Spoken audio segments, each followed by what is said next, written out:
Praja Shanti party పెంప KA Paul సార్ను పాకిస్తాన్ దేశం పోయి భారత్తోనే అవుతున్న ఆ యుద్ధంను ఆపుతానని అనే కదా. అయితే పనిగట్టుకొని మరి పాల్ సార్ పాకిస్తాన్ దేశం పోతుంటే గాలిమోటర్ల డిపోలా ఆపిర్రట. దేశాల నడమల శాంతి నింపి శాంతి సందేశం పంపుతాని పోతున్న ప్రపంచ శాంతి దూతను ఆపింది ఎవలంటారా?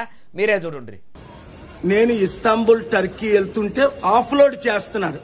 మొన్న అన్న ఆయన ఆఫ్లోడ్ చేస్తున్నారు. ఇప్పుడు మీరు ఇమ్మీడియట్ గా అన్ని బ్రేకింగ్ న్యూస్. ఇల్లు గాలి ఒక్కడేడిస్తే సుట్టాటు పెట్టుకునేందుకు నిప్పు కావాలని వెనకడ ఎవడో అన్నాడు అన్నట్టే ఉన్నది కదా కేఏ పాల్ సార్ కథ కూడా. భారతదేశం పాకిస్తాన్ బార్డర్లో రెండు దేశాలకు రాకపోకలు బంద్ పెట్టిరు. ఆ దేశములను ఈ దేశములకు, ఈ దేశంలో ఉన్నోళ్లను ఆ దేశంలోకి ఓనియకుండా సరిహద్దుల సైన్యాన్ని అలర్ట్ చేస్తే ఉన్నతావులో ఉండగా ఇప్పుడు ఈయన ఇస్తాంబుల్ పోతా టర్కీకి ఓనియకుండా ఆపిన్రు అనబట్టే. ఇప్పుడు ఈయన ఇస్తాంబుల్ పోయి అంతగానం పొడిచే పని ఏమున్నది?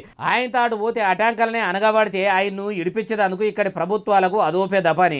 అయ్యా కేఏ పాల్ సారు ఇస్తాంబుల్కు, టర్కీకి, ఇండియా పాకిస్తాన్ పంచాయతీ సల్లబడ్డాక పోతురు కానీ ఇప్పుడైతే ఇండియాలోనే ఉండుర్రి. మీ ముచ్చట ఎట్లున్నదంటే ఊరందరిది ఒకతోవ అయితే ఉలిపిరి కట్టేది ఒకతోవ అన్నట్టే ఉన్నది. అయినా శాంతి చర్చలతోనే ప్రపంచ యుద్ధాలనే ఆపిన అనుభవం ఉన్న మీరు ఇప్పుడు రెండు దేశాల నడమల యుద్ధం జరుగుతుంటే ఆపుతలేరెందుకు సార్ అంటుర్రు ఈ ముచ్చటిన్నోళ్ళు.